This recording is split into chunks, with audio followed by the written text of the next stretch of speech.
तो एक काम कर दो, क्या? मुझे पैसे नहीं चाहिए, मैं तो आपके ब्रह्मा जी के चरण लेना चाहता हूँ। पूछा वही बात।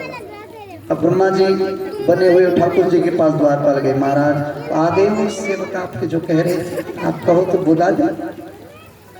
भगवान जी कहेंगे नहीं, पार से प्रेमी वो आपके चरण लेना चाहता है आपको। भगवान को भी दया आई, बोले ठीक है भेज दो। अब असली ब्रह्मा जी अंदर गए और ठाकुर जी के आगे हाथ जोड़ के, महाराज बड़ी भूल हो गई। भगवान कहने लगे भूल तो बड़ी, पर तुमने बहुत बुरा काम किया। क्यों? बोले तुमने पूरा 1 बरस के लिए मेरे ग्वाल बालों को, बछड़ों को मुझसे दूर किया है, इसलिए जाओ मैं तुम्हें एक दंड देता हूं। क्या? दुनिया भर में कहीं तेरी पूजा नहीं होगी, दुनिया में कहीं तेरी पूजा नहीं होगी, क्योंकि तुमने मेरे प्रेमियों को मुझसे दूर रखा है। जो मेरे प्रेमियों को मेरे पास रखता है मैं उसकी पूजा करवाता हूँ जगत में। जो मेरे प्रेमियों को मुझसे दूर भेजता है वो पूजा के योग्य नहीं है। इसलिए आप यहीं ब्रह्मलोक में ही अपनी पूजा कराओ। संसार में आपके कई मंदिर नहीं बनेंगे, ब्रह्मा जी का कई मंदिर नहीं है दुनिया में। 1-2 मंदिर जो भगवान श्री कृष्ण के आने से पहले का बना हुआ होगा सो होगा, पर उसके बाद का कोई मंदिर नहीं है। जैसे पुष्कर में मंदिर है ब्रह्मा जी का। महाराज वहां से आए तो भगवान जी को सब ग्वाल बालों को, बछड़ों को लेकर के घर आए तो अगासुर की मृत्यु का समाचार 1 साल के बाद ब्रजवासियों को प्राप्त हुआ। ऐसी प्रभु की लीला। भगवान जी से कि गोपियां कहती हैं प्रभु हम चाहते तो हैं कि हम भी भजन कर लें प्रभु का, पर हमसे तो होता न जाने कहाँ कहाँ मन फंसा हुआ। तो एक लीला भागवत में आती है वस्त्र हरण की लीला। सारी गोपियां अपने वस्त्रों को रख करके सरोवर में प्रवेश करती। भागवतकार ने लिखा है कि गोपियों के आवरण भगवान ने चुराए। यहाँ 2 उत्तर आते हैं सामने। एक तो ये कि कहीं भी निर्जन स्थान पर नारी को नग्न होकर स्नान नहीं करना चाहिए, भले ही वो अकेली है, और उसे नग्न होकर के निर्जन स्थान में स्नान नहीं करना चाहिए। ये तो एक सीधा सा सरल रास्ता है। हम कहीं तीर्थों पर जाएं कहीं भी तो हम कपड़े पहने ही स्नान करें। और एक दूसरा भाव जो आध्यात्मिक है वो बड़े काम है। गोपी कौन? जो परमात्मा को पाना चाहता है, जो प्रभु के समर्पित है। गोपी शब्द से मतलब है जो भगवान की शरणागति हो चुका है। गोपी से मतलब किसी स्त्री से नहीं है, ना किसी पुरुष से। वो जीवात्मा जो प्रभु के चरणों को समर्पित हो चुकी है, जिसके अंदर ममता, करुणा, दया जिसके अंदर पैदा हो गई, वो गोपी। अब ये चाहते तो है भगवान को पाना, लेकिन कपड़े नहीं छोड़ पा रहे। कपड़े कौन से? नाम के, जाति के, वर्ण के, संप्रदाय के जो हमने आवरण धारण किए हुए बैठे हैं ना, भगवान कहते हैं कि इन सारे आवरणों को उतारो। जब तक तुम वैसे नहीं हो जाते जैसे मेरे पास से आए थे, तब तक वापस नहीं जा सकते। वैसे हो जैसे आए थे।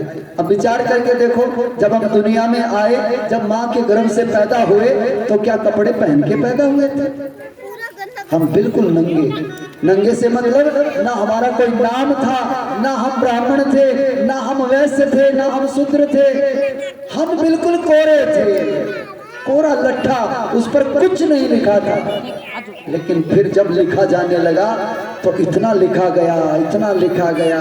कहीं पिता ने लिखा, कहीं माँ ने लिखा, कहीं चाचा ने, कहीं ताऊ ने, कहीं भाइयों ने, कहीं पत्नी ने, कहीं बच्चों ने, कहीं प्रेमियों ने, न जाने कितनों ने लिखा। और लिखते लिखते लिखते लिखते उस कोरे कागज को पूरा सड़ा दिया। जब भगवान के पास पूरा गंदा कर दिया उसको। कोई एक ने थोड़ा ही लिखा है, हजारों ने लिखा है। किसी ने कुछ लिखा, किसी ने कुछ लिखा, और लिखते लिखते हमको ऐसा कालक पुत गई कि जब भगवान के पास जाने का नंबर आया तो भगवान ने देखा ये कौन है? ऐसा तो मैंने नहीं भेजा था, पहले वैसा बन जैसा मैंने भेजा था। उसके लिए हम फिर दूसरा जन्म लेते हैं।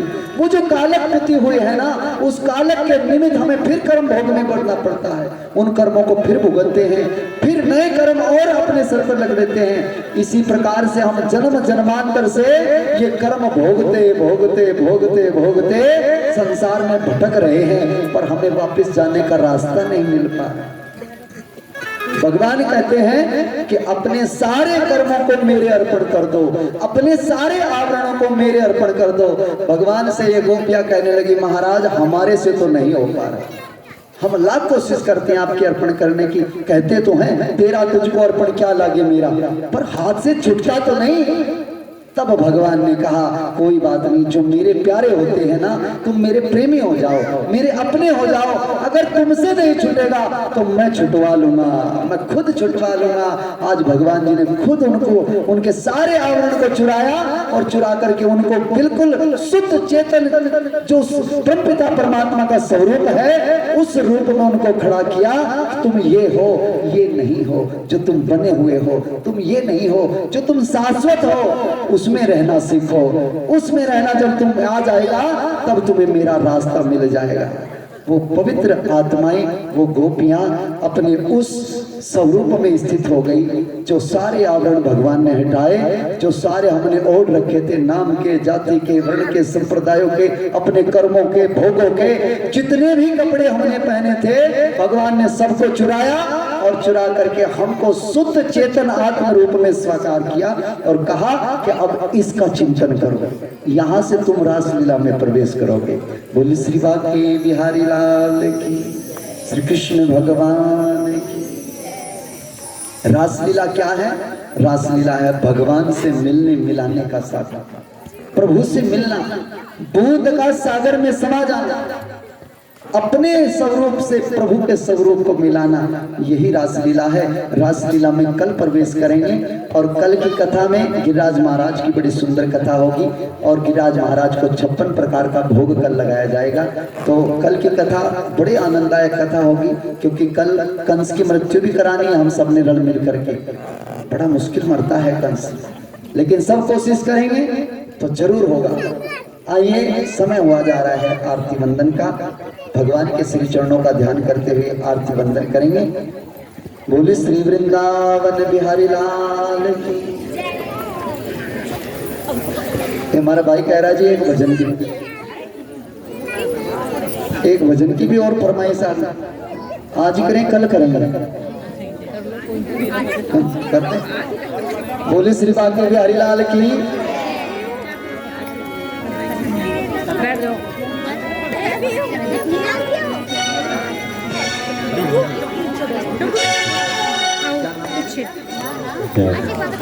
अच्छा, हमारे वैभव जी वो भी ठाकुर जी के आज पिता बने हुए हैं, तो एक बार इनके लिए जोरदार ताली बजाइए। दरबार में आए हैं, बहुत बहुत साधुवाद। भगवान आपके बच्चे की लंबी उम्र करे।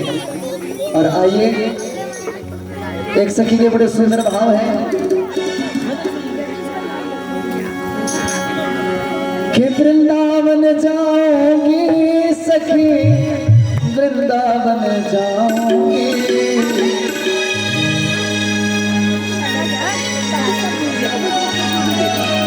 मेरे उठे विरह की पीर सखी, वृंदावन जाऊंगी। आइए, कौन कौन वृंदावन धाम चलना चाहते हैं? आज बिना गाड़ी के लेकर चलेंगे। बोले बांके बिहारी लाल की। वृंदावन जाऊंगी सखी, वृंदावन जाऊंगी, वृंदावन जाऊंगी सखी, वृंदावन जाऊंगी, वृंदावन जाऊंगी सखी, वृंदावन जाऊंगी, वृंदावन जाऊंगी सखी, वृंदावन जाऊंगी। अरे मेरा उठे विरह की सखी, वृंदावन जाऊंगी।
शाम की रात में।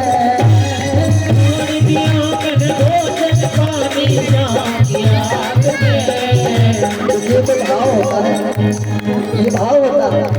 आप जहाँ पर खड़े हैं, खड़े खड़े ही नाचे भगवान के लिए, खड़े खड़े और बाहर से कहें छोड़ दिया मैंने भोजन पानी शाम की रात में। छोड़ दिया मैंने भोजन पानी शाम की रात में। अरे छोड़ दिया मैंने भोजन पानी शाम की रात में। छोड़ दिया मैंने भोजन पानी शाम की रात में। मेरे नैना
बोले श्री बाके बिहारी लाल की। आइए आरती की थाली उठा लेंगे, बड़े श्रद्धा प्रेम से भगवान जी की आरती करेंगे। लड्डू आराम से खड़ा हो जा।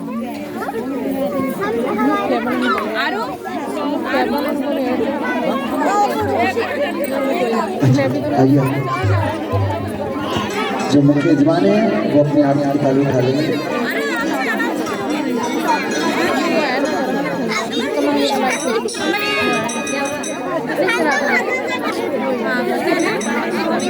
हे गिरधर तेरी आरती गाओ, हे गिरधर तेरी आरती गाओ, तेरी आरती गाओ।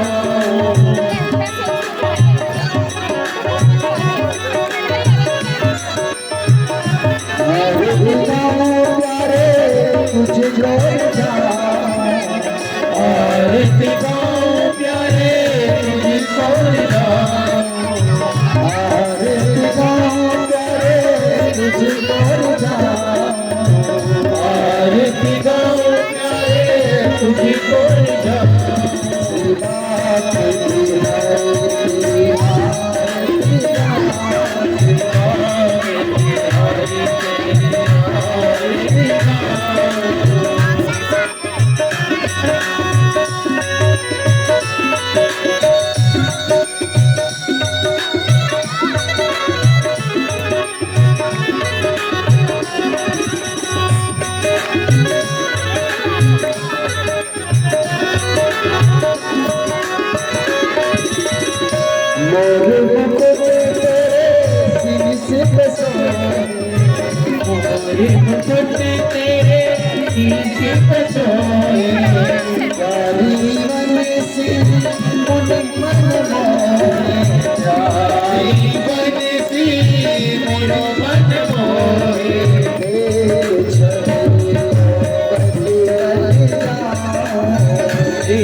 वंदन करती है दुनिया सारी, वंदन करती है दुनिया सारी।